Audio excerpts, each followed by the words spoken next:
Have you heard of fake racism? It's something some people do in order to gain attention to themselves. Some people believe that if they don't have a good victim story, they are simply not relevant. Let's talk about LaTarsha Brown. She's a government employee in Allentown, Pennsylvania. She has a nice, cozy job in an office with good pay. It's a nice government job. But apparently that wasn't enough, and she wanted some extra attention to herself. So she faked a racism story.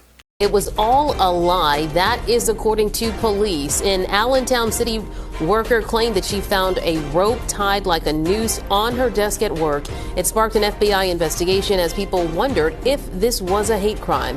Now investigators say the worker staged the whole thing. One day, she came into her office and reported a noose on her desk. The reaction? Immediate outrage. People protested. The media ran with it. Activists use it as a proof that racism is alive and well in government offices. Black Lives Matter activists, including fellow board members and city leaders, immediately mobilized to protest, calling it a hate crime and an act of terror. And of course, something of this magnitude needed the attention of the FBI. When black lives are under attack, what do we do? A call for action and fight for change.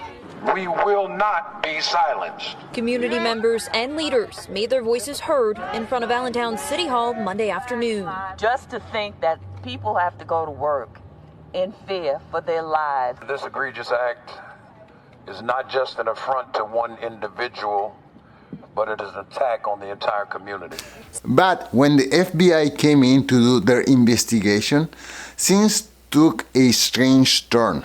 Ms. Brown's own DNA was found on the noose, and not just on the surface, but embedded in the fiber. That means that she didn't just touch it, she created it. She made it. And yet, after being charged with filing a false police report, she still has her job in her cozy office with the government.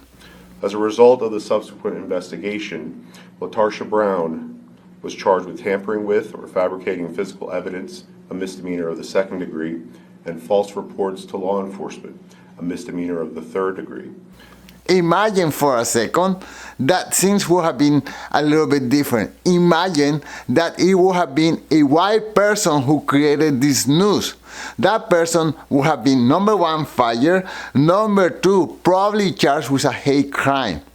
But that doesn't fit the media narrative, the narrative that we are racist. So guess what? No, Ms. Brown is still in her office job, and it's like almost nothing happened.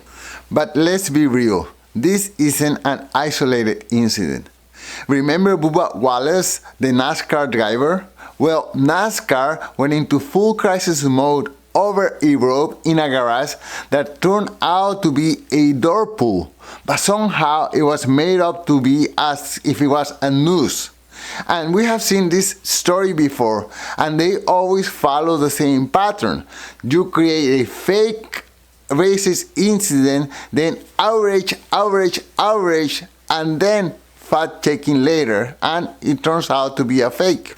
In case you didn't know, fake racism and fake hate crimes is so rampant that there is a website that reports fake hate crimes. And the name of that website is, wait for it, fakehatecrimes.org.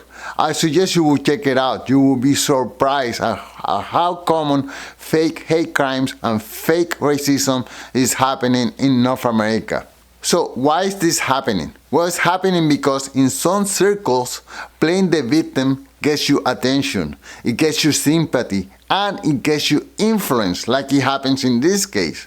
But the truth is that the United States is not as racist as some people make it out to be. If it was, no one would have to create fake hate crimes, fake racism. You would just have to open the door and see it. But since it's not there, people have to make it up in order to feel more important. But we are onto that. Yes, there are real cases of real racism out there, and those cases should be taken seriously. But when people fabricate stories like this, it discredits the actual victims.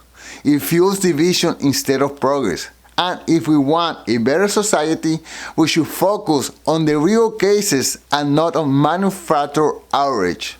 To be honest, I think Ms. Brown should have lost her job, and I also think that false hate crimes report should carry a harsher penalty.